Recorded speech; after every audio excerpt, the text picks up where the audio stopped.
بسم الله الرحمن الرحيم. مشاهدينا الكرام، السلام عليكم ورحمة الله وبركاته. أهلا بحضراتكم في لقاء متجدد من برنامج قوارير. في كل بيت وفي كل عيلة وفي كل أسرة أكيد بنلاقي طفل ما يسمى بالطفل الزنان. بيعمل إيه بقى الطفل الزنان ده؟ بيفضل يعيط ويصرخ ويدبدب في الأرض على كل حاجة عايزها، سواء كانت حاجة حلوة أو لعبة أو حتى عايز يلفت الانتباه له، أو عايز يخلي بابا أو ماما يردوا عليه.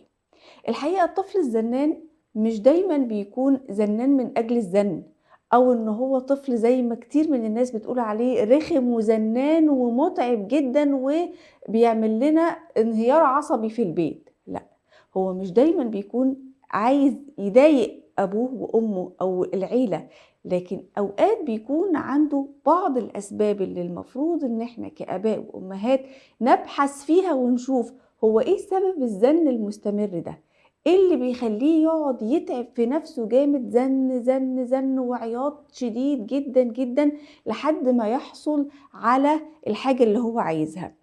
بعض الناس قالوا ان هو بيبقى بيختبر الاول مدى قدرة الاب والام على تحملهم، وقد ايه هم هيغضبوا وهيتضايقوا جدا وعايزين يسكتوه فيدوله الحاجة. فلما يلاقي الزن بيجيب نتيجة مع الاب والام، يا سلام، هيلاقيها لعبة حلوة جدا وبيقدر يحصل على كل اللي عايزه بالطريقة دي. والبعض الاخر قال لا، مش لازم يبقى عايز حاجة مادية معينة، هو نقصه اهتمام ونقصه أمور نفسية وتربوية كتيرة مش عارف يعبر عنها إلا بالطريقة دي. النهاردة بإذن الله تعالى في حلقتنا هنتكلم عن الطفل الزنان، ليه بيزن وإزاي نقدر نتعامل معاه من غير ما نفقد أعصابنا، وهل الزن دايما بيكون علشان دلع أو علشان يحصل على مطالب مادية ولا لأ. كل التفاصيل دي بإذن الله تعالى هنعرفها مع ضيفتنا المشرفانا الأستاذة إكرام عصام، المستشارة التربوية المتخصصة في مرحلة الطفولة. السلام عليكم وأهلا ومرحبا يا أستاذة إكرام. وعليكم السلام ورحمة الله وبركاته. أهلا أستاذة ندى، زي أهلا حضرتك؟ وسهلا بحضرتك، الحمد لله بخير ونعمة. الحقيقة الطفل الزنان من الأطفال المعتاد الكلام عنهم إنها أطفال صعبة في التعامل. بعض الأمهات بتقول يعني لا، أنا ما بقدرش أتعامل معاه خالص، بيتعب لي أعصابي جدا. قبل ما نشوف الطرق الصحيحة والتربوية في التعامل مع الطفل الزنان، خلينا ندي تعريف للزن وأشكاله. يعني أي طفل هيقعد يقول أنا عايز شوكولاتة، أنا عايز شوكولاتة مرتين ثلاثة، هنطلق عليه خلاص إنه بقى زنان؟ طيب تمام، بسم الله الرحمن الرحيم والصلاة والسلام على رسول الله. هو فعلا اللي حضرتك قلتيه دوت من الحاجات المهمة جدا اللي بتخلينا نعرف نتعامل صح، إن إحنا نعرف المصطلح صح أو نعرف الكلمة دي، المفهوم ده إيه معناه يعني. مم. فلما أجي أقول الطفل الزنان، هو زي ما حضرتك قلتي فعلا في أمهات من أول ما ابنها يبدأ يعمل بس كده تحس إنها إيه، أنت هتبدأ زن بقى وندخل في الموال ده. فبالتالي احنا لما نيجي نتكلم مع الام بنخليها تعرف الاول يعني ايه زنان، يعني هي بتفهم كده من وجهة نظرها هي، ولا مم. اطلقت الاسم دوت عليه وخلاص يعني. فهو مم. الزن زي ما حضرتك قلتي في الاول هو الحاح، مطالب زيادة، عياط، اعتراض، طلبات متكررة. بس مم. مشكلتها ان هي بيبقى فيها اصرار كتير او ترديد كتير، يعني مم. عايز الحاجه مثلا الواحده بدل ما يقولها مره لا بيقولها 20. لكن لو قالها مم. 3 مرات مش هعتبرها زن، لكن هعتبرها بدايه دخول في مرحله الزن ممكن. لكن اهم حاجه ان احنا نبقى فاهمين ابننا صح، عارفين الكلمه دي فعلا، هل لو احنا اطلقناها عليها هي تنطبق عليه فعلا، ولا احنا بنفتري عليه شويه. مم. مم. فعشان كده احنا لما بنيجي نتكلم عن الموضوع، نقيس الموضوع. اولا لازم يكون الطفل في حالة نفسية هادية، لازم يكون في جو اصلا اسري لطيف. مم. وبعدين نشوف الموضوع دوت اذا كان بيزيد او بيستمر دايما، يبقى هو طبعي فيه. لكن لو مم. هو حاجة طارئة يبقى نشوف السبب زي ما حضرتك قلتي في البداية. تمام جدا. طيب لو هنتكلم يعني بشكل مفصل شوية عن الطفل الزنان، هل في صفات محددة المفروض انها تكون موجودة في الطفل ده علشان فعلا احكم عليه انه طفل زنان ومن بعدها اقدر اتعامل معاه التعامل الصحيح، ولا لا يعني كل الاطفال مشتركين في نفس الصفات، احنا مش هنقدر نميز زنان عن مش زنان؟ هو في نقطة مهمة جدا في الموضوع دوت، لازم احنا كأمهات نكون مدركين جدا وفاهمينها، اللي هي طبيعة المرحلة. يعني ايه؟ يعني ايه؟ يعني في المرحلة من الخصائص او من الحاجات الطبيعية، السمات الأساسية اللي بتحصل في مرحلة الطفولة، خاصة الطفولة المبكرة اللي هي من 2 ل5 سنوات. اكتر حاجة سمة غالبة على المرحلة دي هي الزن. وعشان كده بنقول لو الطفل في المرحلة دي اللي هو من 2 ل5 سنوات وبيزن، دي حاجة طبيعية في المرحلة دي. يعني ايه امم. طبيعية؟ مش طبيعية يعني هتغاضى عنها وخلاص اصل هي طبيعة مرحلة وهتعدي ومش عارفة ايه، لا. طبيعية يعني ابقى متوقعاها ومستعدة للتعامل معاها.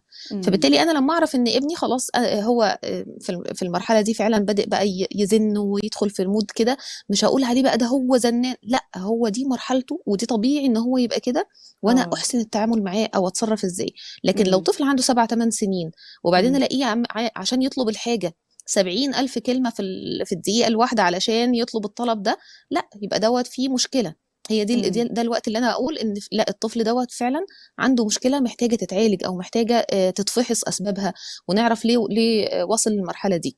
بالظبط. لكن الطفل لما يكون من 2 ل5 سنوات اللي هي مرحلة الطفولة المبكرة، ودي مهم جدا الأمهات يكونوا على اطلاع بسمات المرحلة العمرية أو خصائص المرحلة العمرية، امم. لأن هي هتفهمهم إن ابنك زي ابن أي واحدة في السن ده. في اه. أطفال بتظهر عندهم بشدة، يعني بتظهر عندهم مستوى عالي جدا، وفي أطفال بتظهر عندهم بهدوء او بيحاولوا امم. يمسكوا نفسهم قدام الاغراب مثلا او قدام اه. الضيوف او في الشارع. لكن اه. في اطفال ما بيقدروش يتحكموا. بالظبط. والام نفسها مع اولادها، يعني لو عندها اكتر من طفل، تلاقي كل طفل، في طفل تلاقيه راسي كده ويقدر يمسك نفسه ويتعامل امم. بعقلانية، وتلاقي بالظبط. الطفل التاني غشيم مثلا او زنان او امم. بيحب يعني بيطلب بيزن كتير. امم. فبالتالي الام الواحده اللي هي نفس التربيه ونفس الجينات ونفس كل حاجه، تلاقي في اختلاف في طبيعه اولادها. امم. فبالتالي ضروري جدا ان الام ما تقارنش بين اولادها وبين اولاد الناس التانيين، ولا بين اولادها هي نفسهم. امم. لان هي هتلاقي ان كل طفل مختلف عن التاني، وقدره تحمل بالتأكيد. الاطفال مش زي بعضها يعني. بالتأكيد. وطبعا هي نقطة مهمة حضرتك أشرتي ليها، إن في طبيعة مرحلة وسمات مرحلة معينة من 2 ل5 سنين بيبقى ده طبيعي عندهم، ولكن فيما بعد لازم ناخد بالنا من موضوع الزن ده. طب لو هنتكلم بقى عن أسباب الزن عند الأطفال، إيه اللي يخلي طفل أو طفلة زنانين بطريقة رهيبة لدرجة إن هو ممكن يعني كانت واحدة من الأمهات بتقول لي: أنا معرفش بيجيب القدرة دي منين على الزن، لو قعد ساعة ساعتين يزن ويعيط مش هيتعب، أنا بتعب له. إيه الأسباب اللي بتخليهم يوصلوا للدرجة دي من الزن؟ هو تعليقا على النقطة اللي حضرتك بتقوليها، هو فعلا في بعض الأطفال عندهم قدرة عالية جدا على تحمل المواقف السلبية، اللي مم. هو يعيط كتير، يزن كتير، يقعد يعمل أيوه. طول ما هو قاعد كتير ما اه. يفصلش. انت مم. يجيلك صداع وتخشي يعني تاخدي أمهات أنا مسكن بيجيلي انهيار عصبي مش صداع بس يا أستاذة بالظبط. إكرام. صحيح. ليه بقى؟ لان هو بيبقى عنده اصرار إن انا عايز الحاجه دي، فانا هكرس كل جهودي، لان انا ابقى تنيني قاعد كده انا ما ورايش حاجه، ماما بقى وراها اخواتي التانيين، وراها مطبخ، وراها شغل، وراها اي حاجه، انا ماليش دعوه، لكن انا مم. وظيفتي دلوقتي ان انا اذن. فهو فعلا بياخدها بيدخل فيها من الباب دوت ان هو زي تحدي او فرض سيطره يعني. مم. لكن فعلا نقطه الاسباب ديت لو فهمناها يا استاذه ندى مهمه جدا جدا. أيوه. اول حاجه، اللي في امهات كتير في المرحله اللي احنا بنتكلم عنها اللي هي من 2 ل5 سنوات، بيكون ما عندهاش خلفيه اصلا او فكره عن ان ابنها المرحله دي طبيعي ان هو يزن. مم. فبالتالي اول ما يبدا يزن شويه كده، تقوم شاريه دماغها زي ما بنقول بالمصري كده، ايه، اه. انت عايز التليفون يا حبيبي؟ اتفضل. عايز حاجه حلوه كمان؟ أيوه. اتفضل. عايز تخرج مش أيوه. عارفه ايه؟ اتفضل، عشان نخلص. لكن هي في الوقت اللي هو ده إيه، هي بتسكته. بتسده علشان يريحها. بالظبط. بالظبط، وبتحقق له اللي هو عايزه، يعني هو مش عايز اكتر من ان هو يطلب فيجاب، يبقى يا سلام كده هو سيد زمانه يعني. مم. فبالتالي الام في الوقت ده هي بتكون مثلا مشغوله، او مثلا عندها بيبي تاني، او عندها اي انشغالات يعني. مم. فيكفي الطفل مره واحده بس ان هو يقتنع ان او يجرب ان ماما لما انا زنيت عليها أيوه. جربت الطريقه دي بتيجي فهي بالزن. ادتني. بالضبط. اه. وهي بالضبط. بقول لك يكفي مره واحده بس، وحصلت إمم. معايا مع اولادي الصغيرين، يعني كانوا فعلا كانوا لسه صغيرين خالص، يعني 5 سنين و3 سنين، وكانت إمم. البنت الكبيره بتقول لاخوها طلبوا مني حاجه، انا قلت لا. إمم. فبتقول له استنى بس شوية، هي ماما هتيجي بالزن، تعالَ نزِن عليها وهي تعالَ هتوافق. نزِن طبعًا عليها، كان زمان بالضبط. بس الحمد لله اتعلمنا. الحمد فهو لله. فعلًا الأطفال بيجرّبوا إمم. وبيختبروا قوة صبر الأم وقوة أيوه. تحمُّلها إمم. وثباتها على الرفض. عشان كده أو دي بقى في الحلول هنبقى نقولها إن شاء الله. إمم. لكن نستكمل الأسباب من الحاجات الأسباب. آه. الكارثية اللي إحنا بنعملها. إن أنا أبقى عايزة أشبع الطفل عشان ما يبُصّش برّه، عشان ما حدّش من أصحابه يبقى معاه حاجة هو مش معاه. إمم. فبالتالي أنا أول ما ألاقي مثلًا ابني راجع من المدرسة أو راجع من أي حتّة من عند جيرانه مثلًا، يا إمم. ماما ده فلان اشترى مثلًا كورة عاملة بالشكل الفلاني، آه. فماما أنا عايزها يا ماما، فماما تقول له في الأول لأ، وبعدين إيه، إمم. هي اللي ترجع في كلامها، هي نفسها بعد ما تقول له لأ، تقوم راجعة في كلامها، تروح هي جايباها. تروح تجيبها له. بالضبط، فبالتالي الطفل ما بيعرفش ماما ديّة بتقول لأ بجد والّا بهزار. إمم. أو لأ وينفع تتراجع فيها والّا هتتنّيها ثابتة على موقفها. أيوه. فالتذبذب في قبول الردود أو التذبذب في المعاملة بقى بشكل عام، إن الحاجة نفسها يتقال عليها آه ويتقال عليها لأ، أو يتقال عليها لأ في الأول وبعد كده يتقال عليها آه. سواء السبب في كده الطفل زَن أو ما زنِّش، لأ عادي مش فارق معاه، المهم إن إمم. الحاجة بتاعته اتحققت بعد ما ماما قالت لأ. فبالتالي آه. عشان كده بنتكلم مع إمم. الأمهات إن مهم خدي بالِك جدًا. إن لأ إمم. دي ما تطلعش من بُقِّك إلا إذا كانت فعلًا لأ. إمم. لكن إحنا نلاقي الأمهات مثلًا أسألها أقول لها كام مرّة مثلًا بتقولي لأ في اليوم؟ تقول لي 70. أقول لها طب بتحققي منهم كام؟ تقول لي 3. طب ما أو أنتِ ممكن اللي ولا طلعتِ مرّة على عيّلة فكرة، قدّامي في أمهات ولا مرّة بتحقق ممكن. اللأ. ده حقيقي فعلًا. فكده إمم. إحنا بنشوف بقى من وجهة النظر دي مين اللي بيمشّي كلامه في البيت. هل الطفل هو آه. هل الأم هي اللي مسيطرة وهي اللي اهم. متحكمة وهي اللي بتقنع أيوه. الطفل أو هي اللي بتتكلم وهي اللي ماسكة زمام الأمور، والّا اهم. من الآخر الأم ماشية ورا ابنها والحاجة اللي هو آه. يقول عليها هي تعملها.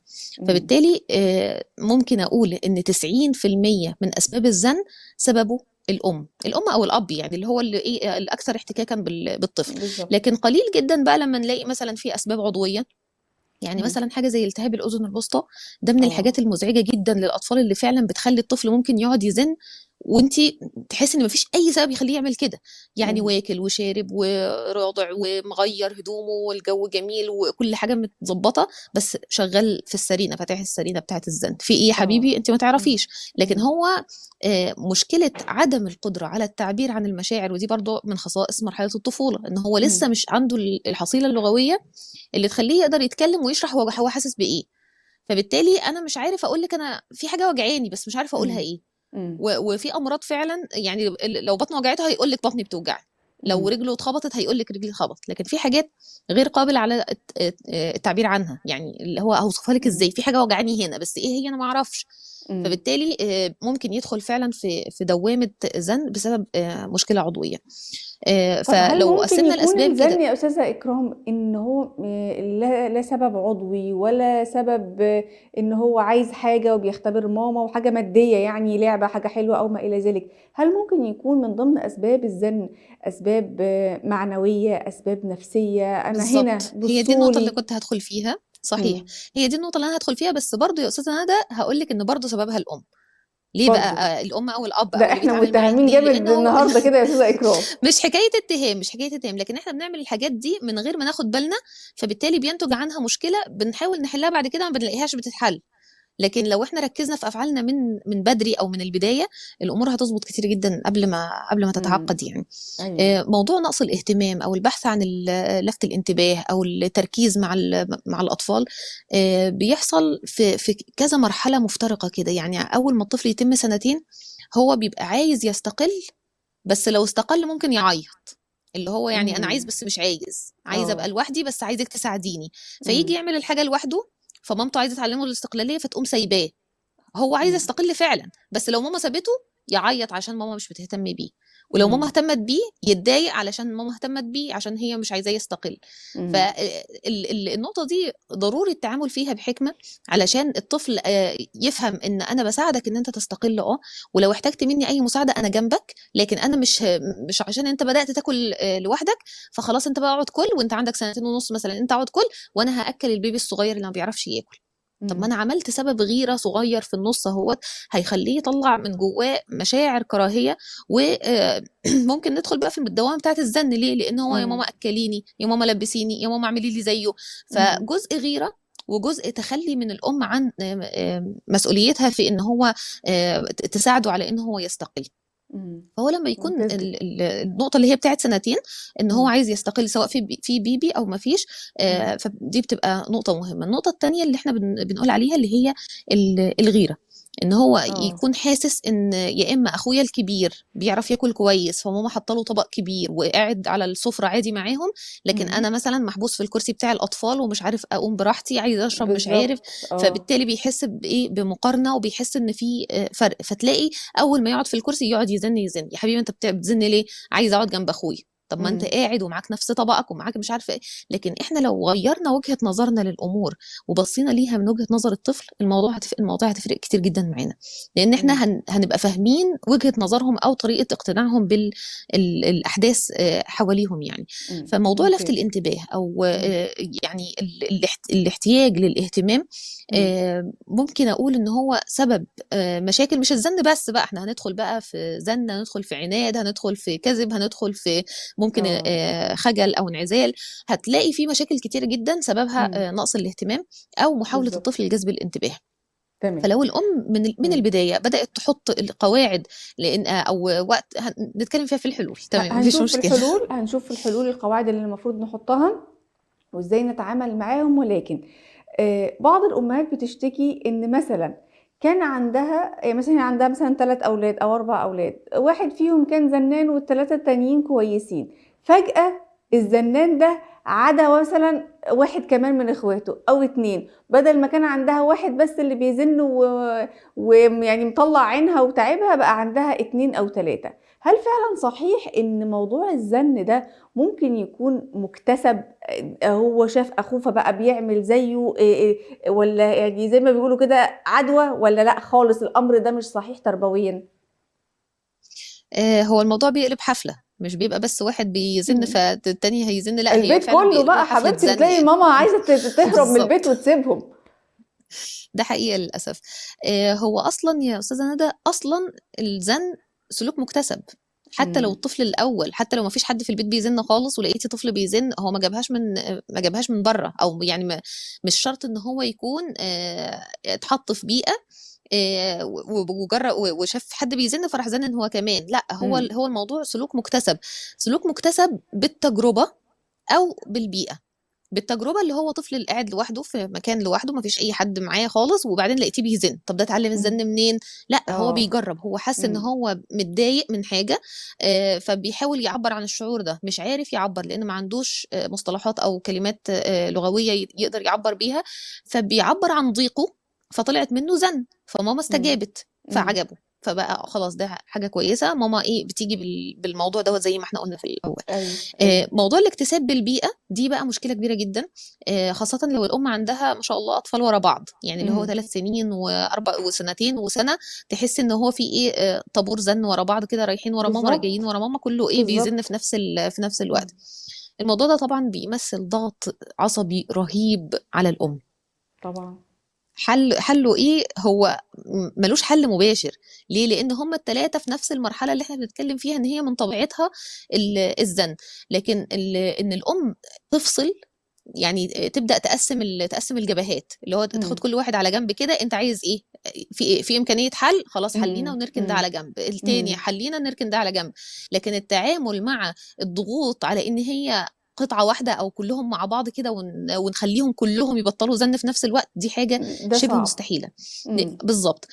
ونقطة انضغاط الأم أو الضغط العصبي على الأم كمُربية بسبب الزَن أو بسبب أي مشكلة سلوكية تانية، إمم. أو حتى بسبب مشاكل نفسية أو مشاكل زوجية أو أيًا كان، المُربّي المضغوط لا يحسن التربية. إمم. يعني لازم مهم الأم أوي. تحاول إن إمم. هي تهدّي نفسها تحاول تتخلص من أي ضغوط حواليها تكون مؤثرة على التربية. ممكن أي مشكلة بينها وبين زوجها تأثر على الأولاد، مشكلة بينها وبين حد في الشغل معاها ترجع تطلع غلها في الأولاد، أيوه. حصل مش عارفة إيه فاتورة الكهرباء جت غالية شوية راحت مطلعة إمم. غيظها في الأولاد.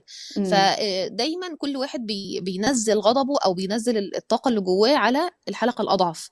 فالأب إمم. ينزل على الأم والأم تنزل على إمم. الأطفال. فعشان كده احنا لازم آه، نحاول نهدى ونطلع الأطفال من دايرة أي صراع، أي صراع إمم. أيا كان. يعني الأم لو مضغوطة في الأولاد، يعني في إمم. التربية، لا إمم. بتشتغل ولا بتعمل أي حاجة وعلاقتها بزوجها كويسة وكل حاجة، بس آه. مثلا مزنوقة في الأولاد في التربية في مجتمع مش كويس إمم. أو في تحديات كتير، طبيعي إن هي بتبقى مضغوطة. فمع الضغط هي لو زنة واحدة بس من ابنها مش هتستحمل. هتنفجر فيه. فبالتالي بالظبط، وهو اصلا مش هيبقى فاهم هو ايه اللي حصل، ايه اللي حصل لده كله. انا إمم. كل اللي انا عملته ان انا مثلا طلبت شوكولاتايه مثلا، وكان ممكن بالضبط. تقولي لا والموضوع يخلص. أيوه، لكن ودي افوره مواقف الام. بنشوفها وبنسمع عنها. الحقيقة يا أستاذة إكرام إحنا ما زال معانا محاور كتير مهمة جدًا في موضوع الطفل الزنان، أهمها إزاي الأم تتعامل معاه، إيه الآثار المترتبة لو أنا سِبت الولد يزن فترات طويلة وما عملتش أي حاجة، ما خدتش أي خطوة، إمتى حضرتك تقولي لازم نروح حد متخصص في تعديل السلوك. الحقيقة كل المحاور دي بإذن الله تعالى هنناقشها خلال حلقة أخرى، ولكن أنا باشكرِك جدًا في النهاية الأستاذة إكرام عصام المستشارة التربوية المتخصصة في مرحلة الطفولة على وجودِك معانا، وإن شاء الله على وعد مع المشاهدين إن إحنا هنكمّل موضوع الطفل الزنان في حلقة أخرى. انتهت حلقة قوارير اليوم، وإلى أن نلقاكم نترككم في رعاية الله وأمنه، والسلام عليكم ورحمة الله وبركاته.